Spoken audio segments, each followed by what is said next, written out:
On this week's episode of the Marketing Expedition podcast, we have Jenn Graham. She's the founder and CEO of Inclusivv, formerly known as Civic Dinners.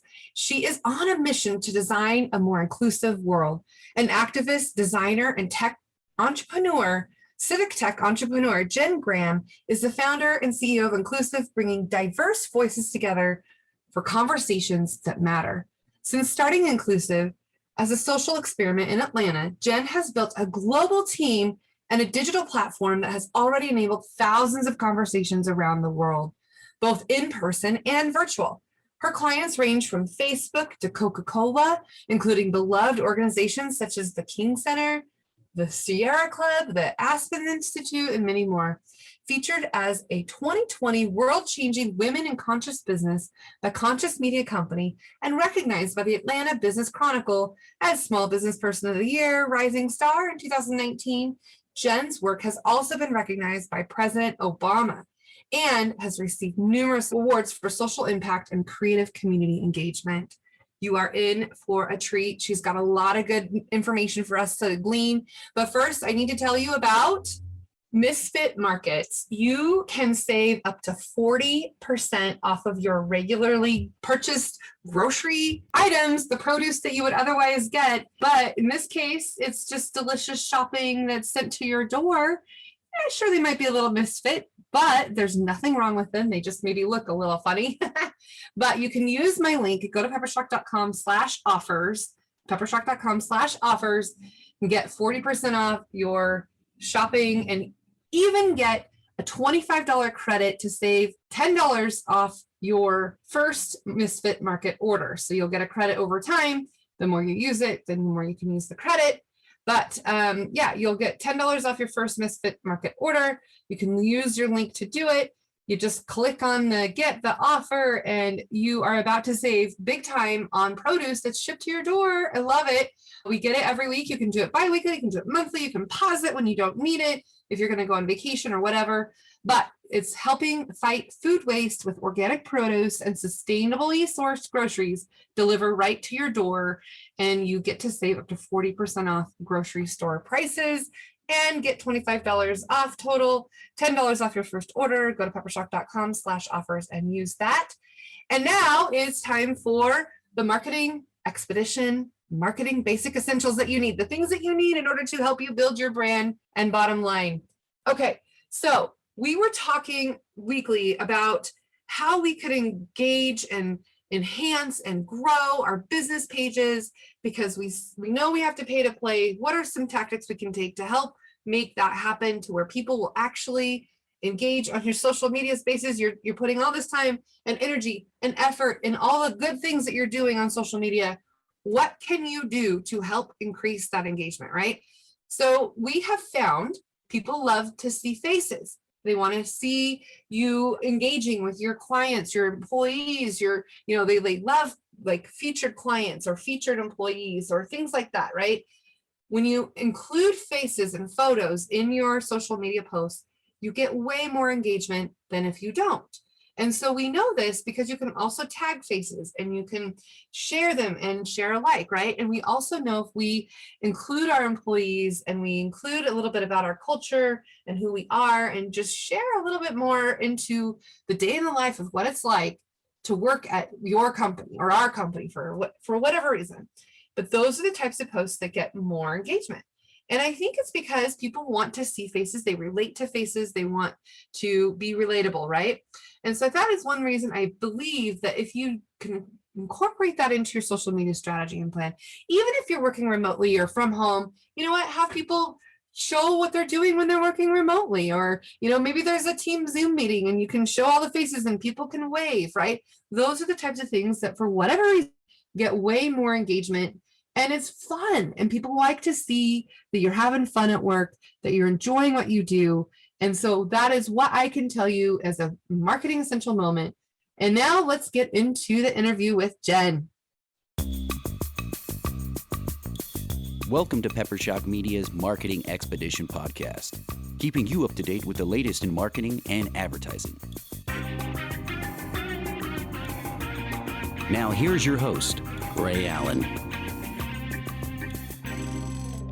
Welcome to the Marketing Expedition podcast. I'm your host, Ray Allen. I'm the president and CEO of Pepper Shock Media, also the founder of the Marketing Expedition community. And today's guest, I'm excited to have Jenn Graham on the show. Welcome, Jenn. Thank you, Ray. So excited to be here. Well, let's just start off and give a brief history of where you came from and to where you're going now. Just give us a background of your path. Well, as a former community organizer, I've been obsessed with how to move people to take actions on the issues they care about. And after co-organizing TEDx Atlanta for over 5 years and throwing conferences regularly in Atlanta with fancy stages, spotlights, and coaching people to give the talk of their lives, it finally dawned on me one day after a bike accident that literally propelled me into community organizing that the old model of communication, where someone's standing on stage and everybody else is just listening and observing, doesn't work anymore. And it doesn't really move the needle when it comes to real lasting change around policy and culture change. And in order to create real change, what we really need is a way for more people and more voices to be able to connect with each other around the issues that they care about. And in order to do that, you have to go smaller and you have to create opportunities for structured dialogue. And so, small group structured conversation is what we are all about. And that's what I have been focusing on as a community organizer at heart, and as someone who really wants to see real change happen, and not only in my city, but in organizations and in our cultures where we work and where we play and where we collaborate together. We are craving a way to connect more deeply with one another, especially around the issues that we care about. So wait, you said a bike accident propelled you into this space. Like, what happened? Yeah. Oh my gosh. Right. It was terrifying. So I live in Atlanta, also known as a very car-centric culture.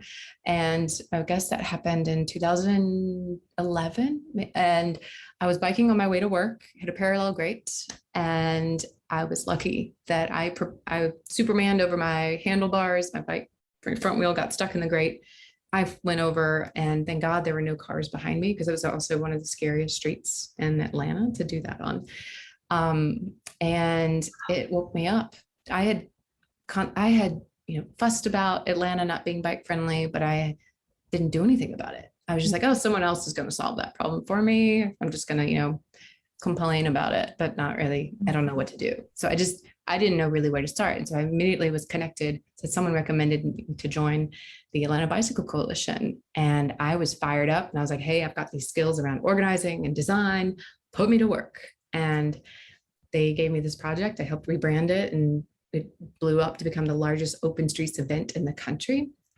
And I got to literally cut my teeth on how to really organize people, how to give them a chance to participate in the solution. And by opening up the streets and removing the cars, we were able to get businesses involved and organizers to, from Zumba to, all kinds of kind of street hockey and all kinds of activities to get the families out. And we found that families actually buy bikes just to participate in Atlanta Streets Alive. And so we started to change the culture. We helped get a seat at the table for the Atlanta Bike Coalition to allow them to be able to advocate for more bike lanes and all of that. And so that is, that really, and for me, helped me, where the rubber meets the road when it comes to community organizing is like really in getting people to care. And how do you get people to care? It's through personal stories and finding why them and why this organization or why they should care. So now is it a little more bike friendly, that road? It is. We've actually, as a result, thank you, back to results, like it's been a while since I've engaged, because after that was back in 2020, for about 3 years, I really helped grow the Atlanta Streets Alive. And then it was beyond my needs anymore. It was all on a well-oiled machine, and they had, I think, doubled the amount of bike lanes in Atlanta, and have continued to advocate on behalf of cyclists. And the Beltline has just helped tremendously in building the awareness around the need for walkable, bikeable streets. Oh, good. And what a marketing story to tell, really, to change and create change in how things are, redesigned in your entire city. That's awesome. I love it. Yeah. We here in Idaho have where you can rent a bike, bike share program kind of thing, Boise Bike, and you can do that, the green bikes, right? And it's a growing thing, not just with bikes, but now scooters too, I've noticed. Is that in your area as well? It is. Yeah. It is all the time. Love it. Easy. Yeah. Even my Yep. son rides on. So, okay, so tell me where you are now. What's going forward? You've gone through a rebrand. Tell me about your path that you are taking forward. Yeah. So, I mean, as Civic Dinners was the original brand name for what we were doing, which was basically bringing people together for conversations that matter and having structured dialogue. And it used to happen over dinner pre-COVID, and then dinner was canceled. And it was mostly focused on civic issues because, my passion for making Atlanta more bike friendly or education or this stuff, we really worked mostly with cities and regional governments and helping them reimagine spaces. But as the 2016 election happened in the last 4 years, social issues from Black Lives Matter to the voice of women, and just like, how do we use our tool as a way for bringing more voices into social issues and social movements, not only in their community, but also in their workplace. And so we started working with organizations from Teach for America to Sierra Club to Aspen Institute on like how to rally people around the issues that they care about. And then even companies started coming to us wanting to use the tools of organizing and hosting these intimate conversations over food or even over Zoom in order to create a more inclusive culture and to allow a safe space and a brave space for people to be able to connect more deeply with each other on the issues they care so deeply about. So that has ultimately, it came down to our name was often causing more confusion than it was helping, because civic dinners are topics expanded far beyond the civic realm into the social and even environmental sector. We have a whole sustainability series now all around the environment, and social governance is a big thing, especially in Europe now. And we over last summer when COVID and everything shut down, our live events just evaporated. However, our platform was picked up by Facebook as one of the only marketing tools that they had to be able to connect with other entrepreneurs. So we've actually doubled down on our global capability and accessibility, and have since then translated our site into 11 languages. Oh my gosh. It was ridiculous. Wow. So over last summer, we shifted fully into the virtual world, just so did everybody else. But we pivoted in 10 days. And as a result of that, dinner and especially civic didn't necessarily resonate, especially in South Africa, where that is aligned with messaging from the government, which doesn't work so well, apartheid. And also civic means something very municipal oriented there. So we knew we needed a new name if we were going to go global. And we looked internally and said, what is it that we are really all about? And that was always clear: to create a more inclusive world. That was at our heart. And that's what we were all about, trying to bring more voices and intentionally invite new perspectives to be able to build and hopefully build community and build more belonging. And so Inclusivv is our new name. It's got 2 V's to be about, we're intentionally inviting more voices to the conversations and doubling down on what matters most. Because the other thing that has become so clear, and we all see it, we feel it in our news feeds on TV, and then the division in our country, especially in the US, is just devastating. But we also know that there are those that have just been loud and about it, but the vast majority want everybody to get along and they really want to just be able to bring people together. And we want to become that tool that gives people the skills to be able to be bridge builders and to invite others into a real conversation, to set a very simple framework for conversation on something that people care about but might disagree, and that's okay. But if we can just talk about it, air it out, and end constructively, we can actually move forward. So it's almost peace building and really designing conversations that can move people towards solutions that actually create the greatest outcomes for all. And so we're doubling down on peace And that's kind of our part of our new brand is the whole two V's, which also means a peace sign. Right. And it's globally recognized around the world. So walk me through this process. If someone was to hire you, what would that look like? What would happen? What do you do? I mean, you mentioned Zoom, but like, just give me kind of like your ideal scenario in working with somebody. What does that entail for them? Yes, great question. So we have kind of two separate products, so to speak. So companies come to us for our library of 50 conversation topics that they can choose from. So I know a lot of company leaders, EOs, people leaders, HR managers are struggling with like, how do I have these conversations that I know my employees want, even customers want them, around like how we're tackling inclusivity or Black Lives Matter, or how we're responding and how we're creating a more inclusive culture, but they're terrified and they don't know where to start and they don't know what to say. They don't know what, so we can provide kind of sample guides and actually give people the scripts. Here's what to say. Here's how to engage everybody in the conversation. Here's the format. Here's how to create a brave space. We actually also provide facilitation training. So if they don't feel like they have the right people internally to help guide these, we can even train them before they roll this out internally. We can also, choose a topic or a series of topics. And we have actually 12 different pathways, what we call learning journeys that you can join. So if it's your first foray into understanding race and part of your DE&I plan is to start to have those conversations, then we have this and we can recommend a cadence of either monthly or every other month or quarterly. And so you kind of pick your path and we're off to the races. We can help build that program for you. You simply let us know how many people you want to engage in the conversations. And then we can help you set up and schedule the actual time and date, which is oftentimes the hardest part, choosing when you're going to host these. Yeah. So we train them on like, here's how you do, here's everything you need to know to set these up. Or you can just send people to one of our predetermined tracks. So we just launched a pilot in Atlanta called Inclusive ATL, where we have 6 topics and 1 conversation each month, where a company can just say, you know what, I've got 5 people, I've got 500. I want to just send them to a program and sponsor it on behalf. So that's like a pay per seat model as well. So you can either, send people to an existing program, or we can design one custom to your needs.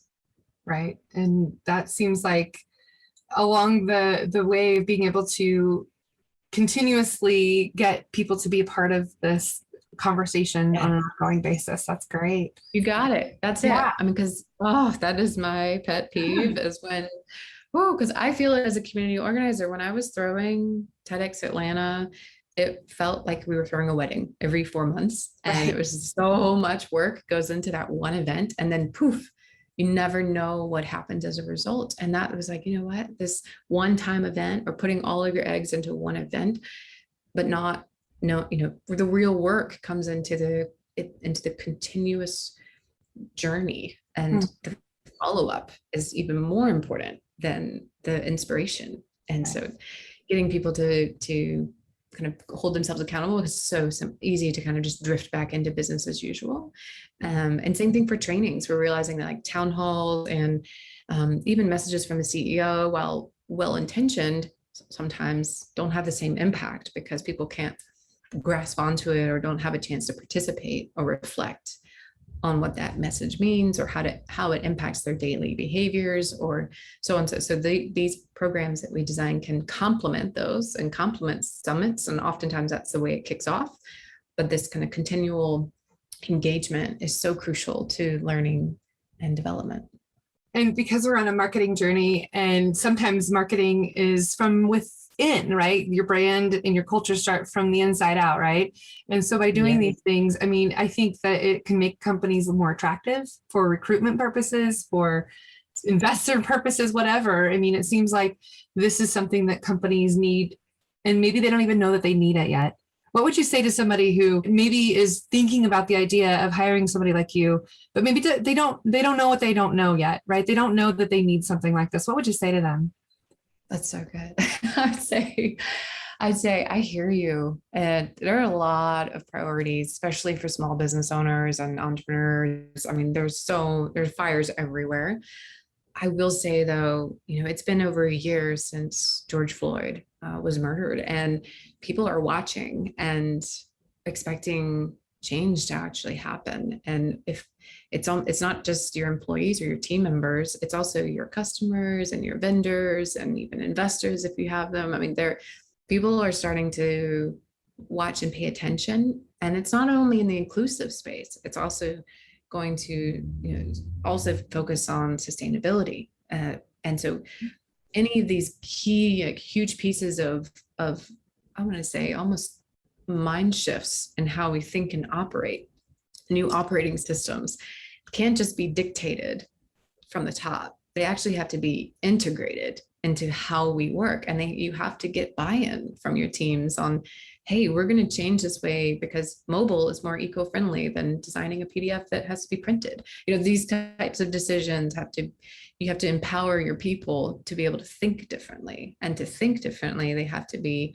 first kind of almost stimulated emotionally. And we're at the end of the day, we're social beings, social emotional beings. And we make decisions from the emotional standpoint, and then we justify them with logic. So that's just how we operate. But if you only pull people in through logic, there's only so much impact that you can make. But if you can wrap them into the story and bring them with you, you can go a lot farther. So I'd say it is exactly that, the inside out work. And we are starting to design topic series and pathways, and not only in Inclusive, we have Inclusive series with over 30 different topics now, but we also have our sustainability series and our whole Brave New Workplace, which is helping people understand what, that health and wellness in the remote world. It's so bizarre, so new to us. Like, how are we figuring that out together, and what's going to work best for us from a mental health and recovery standpoint. And then the sustainability series is like really getting into the greater understanding and being able to unpack our ability to alter, the trajectory of our planet based on what we have control over and what we can influence in our own networks. So I know that's going to be even more important in the US. It is already on like very top priority in the EU for sure, that we know about. But yeah, it's coming. And back to your point, like, yeah, I'd say now's the time to start. And the hardest part is knowing where to start. And I just believe that conversations are the easiest way to get into this work. Yeah, absolutely. And one thing you said earlier is that even for small business owners, I mean, they may have, 10 employees or less. Why is this important to them? Maybe they just have in their mindset that, oh, this is for corporate America, but it's not really. I mean, explain a little bit more why it's so important for small business owners to pay attention. Well, small business, as we know from COVID, makes up more than half of the workforce, right? I don't know the exact stats on that, but I would say like small business owners are the backbone of our economy, and those jobs, the roles and the impact that you can make as a leader, to let them know that it matters to you and that this work matters to them. Like, they want to be able to bring their whole selves to you. And we also know that 71% of employees are disengaged in the workplace, and that's just sad. And so how can you as a small business owner, like, investing in a human to do work is expensive. You have to make sure that how do you make sure that you're getting, productivity out of this amazing human, but also how are you tending to their emotional needs? And like, someone can't just see, a comment about Simone Biles and be expected to function as normal while their identity is being attacked online. And so we have to create a space where people know that they are valued for everything that they bring and everything that they are. Mm-hmm. Oh, that's great. Well, I appreciate this work that you're doing, because it does absolutely matter to every individual sole proprietor, all the way up to corporate America, leadership, and all of the above. Let's shift gears a little bit. I want to know what your goals are for what you want to accomplish with what you're doing, the work that you're doing now. What's 5 years from now, 10 years from now for you? Wow. I hope that, these conversations that we're designing, it feels forced when when you say like, okay, let's have a conversation. I'm just going to backtrack on that a little bit, because I feel I was that young woman that even out of college, I struggled to read fiction because I'm like, what's the purpose? I was all about business books since I was 16 because my mom was that way. Yeah. I was like, what is it? But I also, crave to feel part of a community. And now, I was invited to join in this book club with my girlfriends from college. And I was like, cool, yeah, I can read it. And I struggle to read fiction. But when it came my turn to pick the book, I remember sitting there as we were reviewing it, drinking wine, eating cheese, and people were like, yeah, it's the first time I've ever had to walk into the self-help section of the library, or not library, of the book, back when bookstores existed in person. Yeah. And check it out. And I was like, oh my gosh, I was mortified. I was like, but this is what I love. I was The Art of Possibility. And it was a book all about kind of seeing what's possible by reframing what is most important. I remember I had to get up and leave, and I cried. And then the woman came and found me. And I was just like, and it was just a moment for me to realize, you know what, that's okay. I am into creating, I want to learn how to be better, and I want to learn how to create better environments for people. And I want to it was just a moment where I was like, that's okay. And there are probably other people out there like me who want to have these conversations on topics that they care about, whether it's leadership development, self-improvement, or around sustainability or inclusive culture. And what if we just had an easier way to invite more people into that without it feeling like a self-help book? Right? Yeah. How do we embed that more into the culture? And so that's what I would love. I'd love to see, rather than book clubs, I want to see inclusive circles popping up. And I want it to be part of the norm where we talk about important issues and not just rally around, Atlanta Housewives or, the shows, reality TV shows, but I want to rally around issues and create more space for talking about what really matters. Yeah, that's great. I love that you went back there, because one of the questions I love to ask is, if you had an opportunity to tell yourself something that you know now before you got into your career, before you got into this path, what was something you wish you would have known that you didn't know until later? I would say it's okay to do your own thing and beat your own drum. People keep asking me, like, how did you come up with this idea? It seems so simple, but also like, how is it a business? And I was like, honestly, I don't know. I mean, I just stuck with it, and I just figured it out. And I think that tenaciousness and that persistence, I'm gonna follow. Yeah.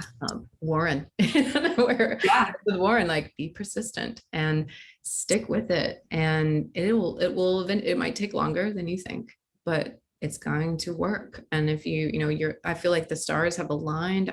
We've grown the team from like, it was like steady at about 2 to 3 and then 5 and then 2020. And then we got into Techstars, and then suddenly now we're at 30 people. And it's a lot. And I would say where I am today is just like, hang on to your seat, honey. That's great. Hang on for the ride, and you're going to get plumbed. You're going to get pounded. But you're going to just stick to it. And you're on a mission. And I feel more convinced than ever that, like, this is what I'm meant to do here. This go around on this earth, and nothing can knock me off this. So I feel like, stay on it, stay focused, and be the change you want to be. What's one of the biggest surprises that you've had in the last few months? What happened? Why was it a surprise? I'd say the biggest surprise for me has been letting go. I used to think, I have a leadership coach now who's incredible. And she helped me through many crying breakout sessions discover that it is possible to separate me from the company. And I had for so long imagined Civic Dinners, now Inclusivv, as my first baby, my first child. This is like the first thing that I like birthed. I, created. It's now like what, 5 years old. It's my baby. I'm protective of it. Mama bear, like full on. And I realized, like that's not going to be the best thing for this company. And instead, I need to think of her as a badass business partner. And how do I surround her with the mentors that she needs, and that know that, I can provide and guide, but coming at Inclusivv as a badass business partner and doing what's right, as that has really shifted my whole perspective of how to grow this company and how to support it as it goes off to do incredible things. So it's no longer, it also takes a lot of pressure off of me. Yeah. Feeling like, oh my God, this thing and protective of it. And also knowing like there are a lot of people that care about the future of this company, not just me anymore, and a lot of lives that we've touched as a result. And there's so much more that we can do. And it's just, that's been the biggest surprise, is like the willingness to kind of let go, but to also be there to facilitate and support by building our leadership team from setting clear expectations to running a big retreat for our team. It's helped unlock a lot of core potential. Okay, so I would like to ask this question too. What are some marketing strategies or tactics that you've taken that have really been successful for you? It can be any type of marketing tactics that you can think of, but I'm just curious, like, how have you been able to grow so quickly? And of course, COVID and, being able to have that global reach, but what are some things that come to mind right away that you did, that you saw that were highly successful? We have an incredible team now. And now that we have our lead generation manager started in, I would say March or April. And before that, we had no marketing. It was blogged and social media and maybe a blog, but and our website. And most of our inbound leads came from people who experienced a civic dinner before it was Inclusivv and got to try it out and experience, and they would tell their friends and they would invite their friends, and it would just be this viral kind of thing. And so but that was also hit us hard when we wanted to raise funds, because they're like, hey, what's your predictable sales model and what's your marketing and all of these things. And we had to figure it out. So one thing that we have done that works really well, besides our signature events that we run and invite more people to experience the magic itself of what is a structured conversation, what does that look like, especially in the virtual world. But for us, we found we're sticking to going back to our purpose, which is, how do we lift up other voices to help create a more inclusive world? So one of our, I think, strongest pieces that we've done recently, we launched last week, and it was a list of 12 D&I leaders that we wanted to celebrate, that were doing great work within their companies. Some of these were our customers, and we just wanted to highlight like 12 D&I leaders that are really doing the work. And we created a piece, put it out, we put it LinkedIn, we targeted our target market on LinkedIn, and we've had over 80 downloads of that free content. Wow. And the lead generation of this so far has been incredible, and has just, and the people commenting on like who's in it and tagging them on LinkedIn. So I feel like we've done this before when we highlighted CEOs that were women founders, with Sarah Blakely being one of them, and others that we had the privilege of working with.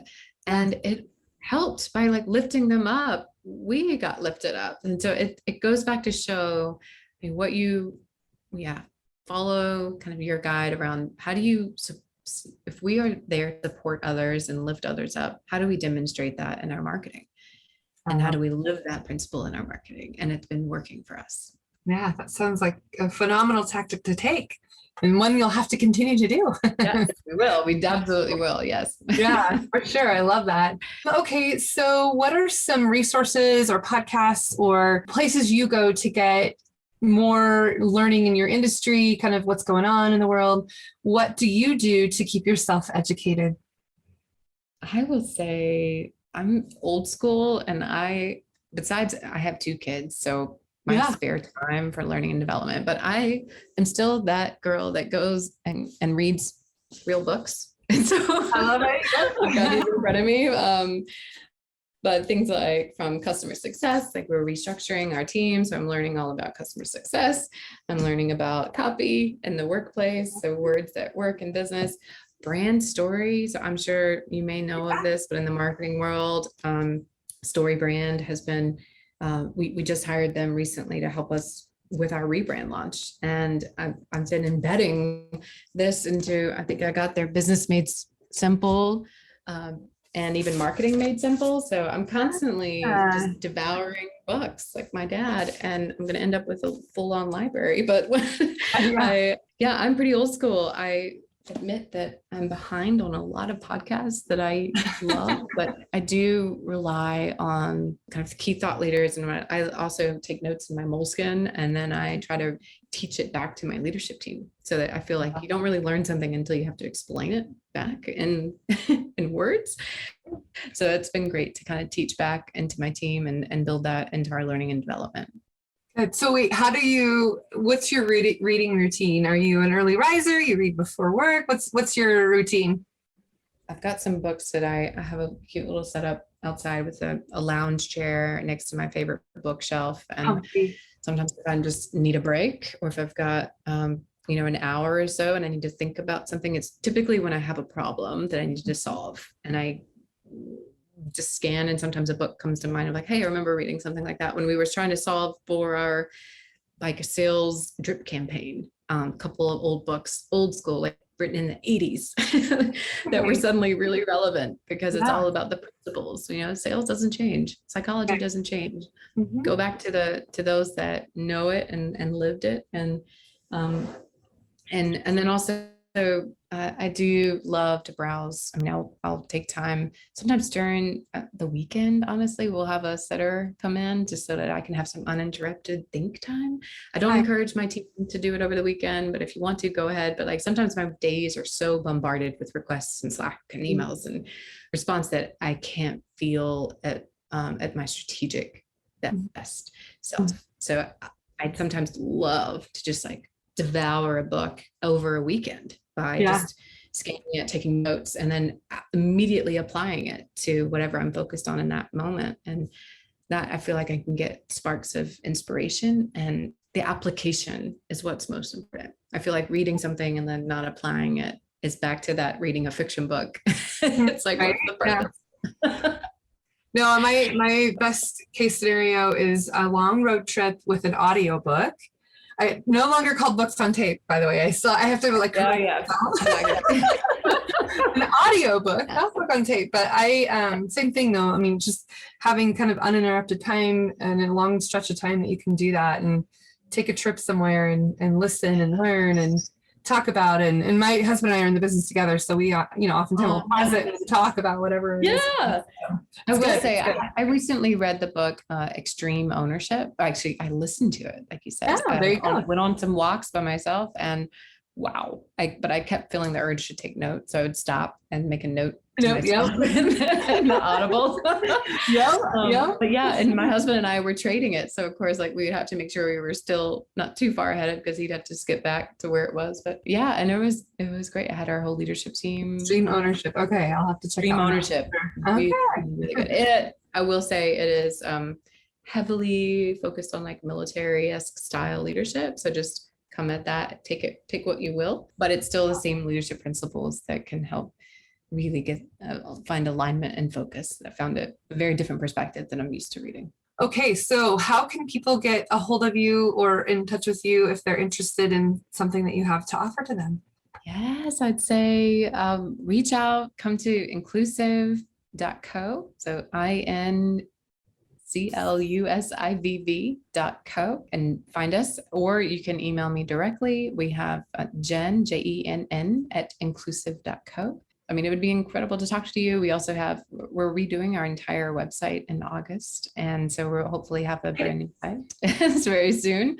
We have our new homepage, but building out a lot of resources for companies and universities and even, nonprofits and governments that we've worked with as well. So we're really trying to design paths for all the different ways that you want to engage audiences, from employee engagement, customer engagement, alumni, student, member, you name it. So we're kind of helping to craft exactly what you can do to get started. And the hardest part is just starting the conversation. So Yeah, no, this is great. And we'll have to have you back on the show after a while and give us an update and share how that process went with getting everything all dialed in and rebranded and redone. It's always a fun thing to go through. Nerve-wracking at times, but super fun once you get on the backside of it and on the end of it, right?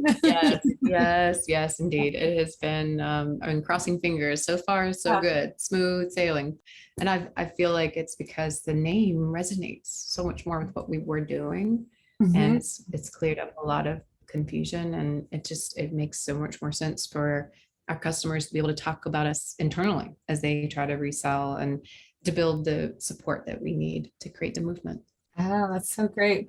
Well, Jenn, thank you so much for being on our show today. And for those of you listening, of course, go to the show notes and we'll have the link in there for her website as well. And if you're interested, of course, follow up with Jenn and see what you can do to help continue the path forward in your company, or maybe the company that you work for, depending on who you are and when you're listening. But thank you, Jenn. Really appreciate it. Thank you, Ray. I appreciate you. So great. And also just a reminder to our listeners, the best thing that you can do for us is to give us a review, share this with others. It's definitely a compliment when that happens. We get to track all the downloads and all the things. So please go ahead and do that for us. And until next time, enjoy the journey. Thanks for listening to the Marketing Expedition podcast. Find more online at peppershock.com.